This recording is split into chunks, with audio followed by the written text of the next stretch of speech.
Hello, my name is Syawaria Manikam. With student identification, number A, 1M, 2, 2, 4, 0, 3, 0. Class 24B. Experts' definitions of short stories. Edgar Allan Poe said in his article, The Philosophy of Composition, that a short story should be read in one sitting for between 30 and 2 hours. J.S. Badudu. A single event, the focus and concentrate of short story.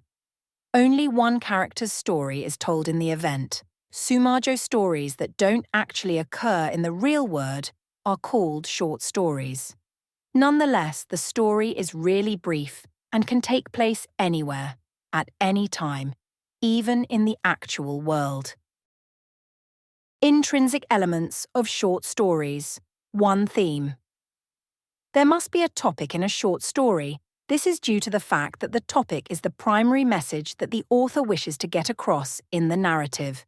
Second plot or flow, known as the flow or plot.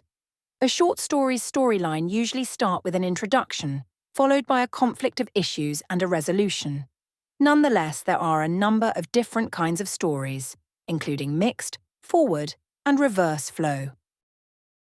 3. Setting. An explanation of the place, time, and atmosphere that take place in the short tale is called setting. 4. Character. Any character that appears in a short narrative is considered a character. There are two types of character, the primary characters and the supporting character. 5. Personal qualities, character attributes. Personal qualities, character attributes are summaries of the cast's personalities. Character can be classified as neutral, antagonistic, bad, or protagonist, good. 6th point of view. In a short tale, point of view refers to the author's point of view.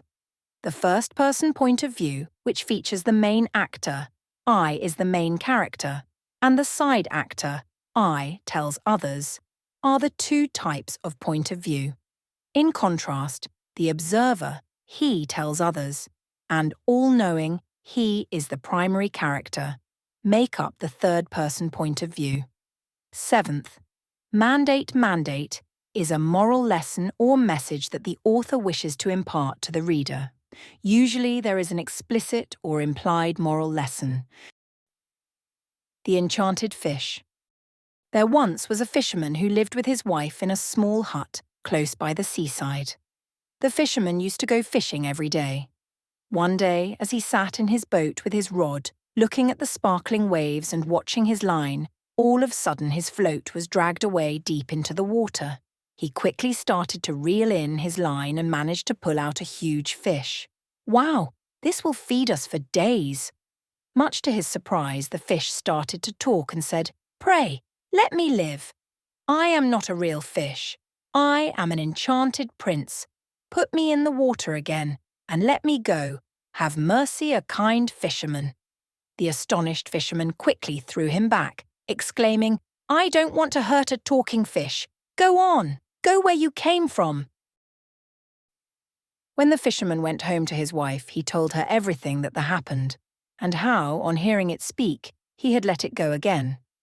"Didn't you ask it for anything?" said the wife. "No, I didn't. What should I have asked for?" replied the fisherman. "I am surprised you don't realize what you should have asked for. We live very wretchedly here, in this nasty, dirty hut. We are poor, and I am so miserable. You should have asked for a nice, cozy cottage. Now go back and ask the fish that we want a snug little cottage," said his wife. The fisherman wasn't sure about this, but he still went to seashore, sat in his boat, went to the middle of the sea and said, "Oh, enchanted, beautiful fish, hear my plea. My wife wants not what I want, and she won't give up till she has her own will, so come forth and help me." The fish immediately came swimming to him and said, "Well, what is her will?" "How I can help your wife." "Ah," said the fisherman. "She says that when I had caught you, I ought to have asked you for something before I let you go. She does not like living in our little hut and wants a snug little cottage. Go home then, said the fish. She is already in the cottage. So the fisherman went home and saw his wife standing at the door of a nice trim little cottage. Come in, come on in. Look at the beautiful cottage we have. Everything went fine for a while, and then one day fisherman's wife said, Husband, there is not enough room for us in this cottage. Go back to the fish and tell him to make me an emperor. Wife, said the fisherman, I don't want to go to him again. Perhaps he will be angry.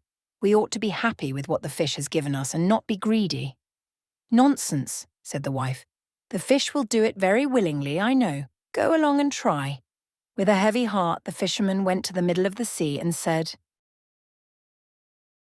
Oh, enchanted, beautiful fish, hear my plea. My wife wants not what I want, and she won't give up till she has her own will, so come forth and help me. What would she have now? Said the fish. Ah, said the fisherman, she wants to be an emperor. Go home, said the fish. She is an emperor already. So he went home and he saw his wife sitting on a very lofty throne made of solid gold, with a great crown on her head, full 2 yards high, and on each side of her stood her guards and attendants in a row. The fisherman went up to her and said, Wife, are you an emperor? Yes, said she, I am an emperor. Ah, said the man, as he gazed upon her, what a fine thing it is to be an emperor. Husband, said she, it is good to be an emperor. They were happy for a while. Then a time came when she was not able to sleep all night, for she was thinking what she should ask next.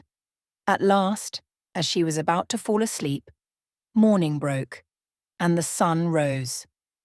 Ha, thought she, as she woke up and looked at it through the window. After all, I cannot prevent the sun from rising. At this thought, she was very angry, and wakened her husband and said, Husband, go to the fish, and tell him I must be lord of the sun and the moon. The fisherman was half asleep, but the thought frightened him so much that he fell out of the bed. Alas, wife, said he, cannot you be happy with being such a powerful emperor? No, said she, I am very uneasy, as long as the sun and the moon rise without my permission. Go to the fish at once. I don't think this is a good idea, said the fisherman, but his wife wouldn't listen to him. Why don't you just go and ask the fish to make me the lord of everything, she said. Then the man went shivering with fear. As he was going down to the shore, a dreadful storm arose. The trees and the very rocks shook, and the sky became black with stormy clouds. There were great black waves, swelling up like mountains with crowns of white foam upon their heads. Unfortunately, the fisherman did not have any choice, so he got onto his boat and rowed to the middle of the sea and cried out as loud as he could, "Oh, enchanted, beautiful fish, hear my plea. My wife wants not what I want, and she won't give up till she has her own will, so come forth and help me." "What does she want now?" said the fish. "I am truly ashamed of my wife's greed, but I can't do anything. She wants to be lord of the sun and the moon." "Go home," said the fish, "to your small hut." And it is said that they live there to this very day. This short story, adopted from Grimm Brothers, 1812. The Fisherman and His Wife. The intrinsic elements in the short story, The Enchanted Fish, include 1. Theme. The main theme of the story is greed and its consequences. The story depicts how unlimited desires can lead to destruction. 2. Fisherman characters and characterizations. The main character is simple, submissive and sober, but tends to be passive towards his wife. Fisherman's wife. Ambitious, greedy, and always dissatisfied with what she has. Magical fish. A representation of a magical creature who is kind and patient, but ultimately teaches a lesson about the limits of greed. 3.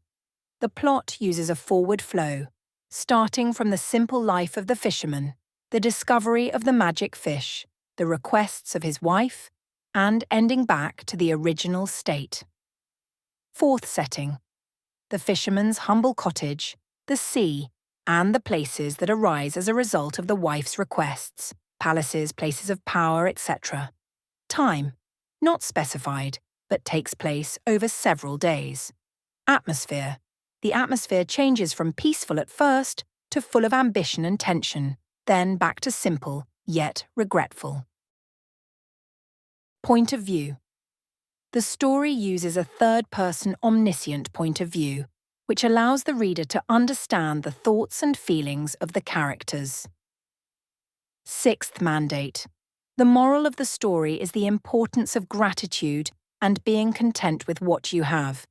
Greed will only lead to loss and losing everything. Thank you for watching.